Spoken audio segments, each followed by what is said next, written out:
So what we're going to do today is create what we call a test column. And the test column allows you to put it on individual articulators and see if that articulator is still within factory calibration specifications. So we're going to go ahead and show you how to do that today.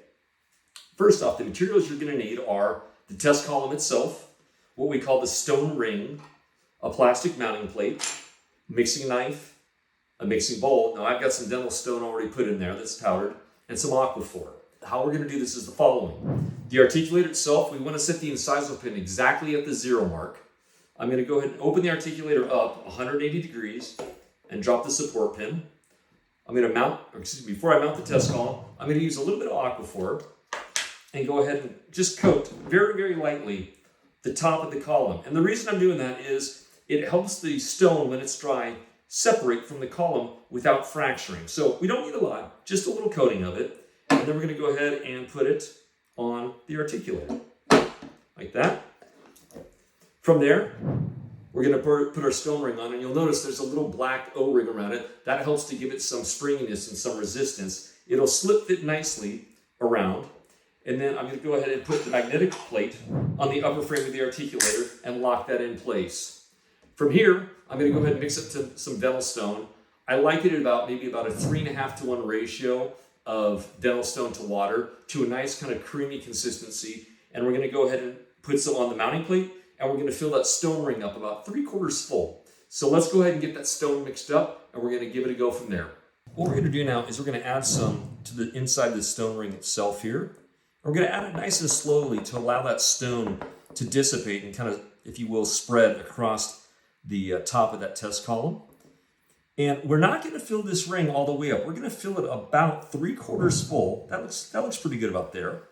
And then I'm going to come over here to the mounting plate, and I'm going to add some on top of the mounting plate, making sure to get it tucked into that plaster bridge pretty nicely so it sticks.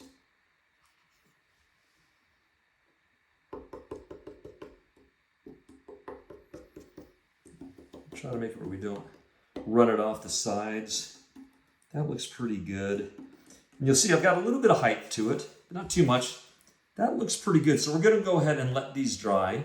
Now, for some folks, if you've got like a large vibration unit that will help shake the air bubbles out, you can put the articulator on top of it and have it vibrate and help get some of the air bubbles out. If not, you can go ahead and just let that be.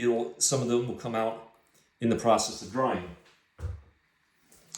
The reason that I have not poured enough to actually connect these two, which I do in a different step, is as dental stone dries, it expands. And so what we're doing now is letting these two components dry and fully expand so that when we actually add the connecting layer, there will be very minimal expansion because we're not adding much stone to the equation at that point.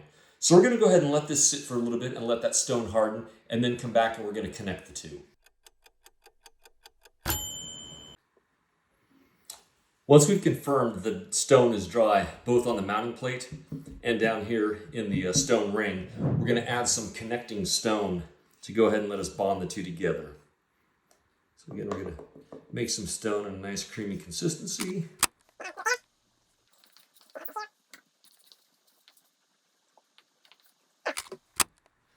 We're going to go ahead and close the articulator down. You'll notice we've got that incisal pin set at 0 still. I'm going to close that. We've got the incisal pin sitting firmly on the table. I'm going to go ahead and drop that support pin. And now I'm going to add a couple rubber bands to go ahead and apply a little bit of pressure while this is curing.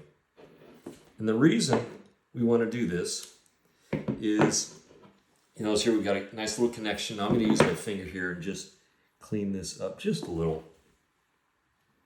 just to make it look a little prettier. The reason we want that are these rubber bands, so you can put a little book or just apply a little light pressure.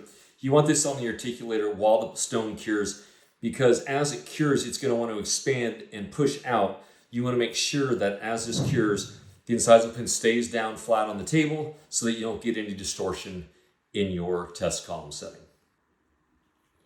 All right, so the stone has now dried, so we're going to go ahead and remove the rubber bands that we're applying pressure. And I'm going to open the articulator up. I'll open the support pin here. I'm going to remove this, and we're going to go ahead and take the stone ring off now. can slide this off.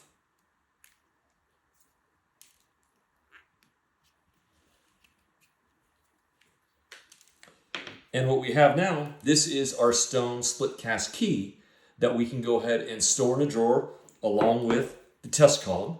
We can store these safely and use these at a later date.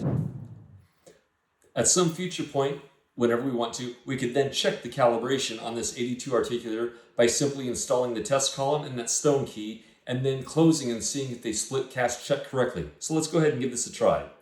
We're going to install the column on the lower. We're going to install our stone split cast key on the upper. And then we're very carefully, we have the incisal pin set at 0, and we're going to go ahead and close very slowly. And you'll see that that stone key fits perfectly inside the top of the column with the incisal pin set at 0 on the incisal table. So this articulator is perfectly in calibration. And this key could be used across any AD2 or Pananet in the exact same process to test their calibration and ensure you can cross-mount successfully. So today we've shown you how to create a test column and test the calibration on any AD2 or for that matter Pananet articulator that's magnetic. Please note, if you have a non-magnetic articulator that you're screwing your plates on, the procedure is absolutely identical other than the fact that you'll be screwing the mounting plate to the upper frame, and the test column you'll receive from us will attach via screw on the lower frame rather than attaching magnetically. I'd point out that if you do test your articulator for calibration and you find that it will not split cast check correctly anymore, meaning the stone key will no longer fit into the grooves on the top of the test column, you'll need to contact AD2 and we can take the articulator back from you, review it, and we'll get it recalibrated and back in your hands for you as soon as we can. Thank you so much.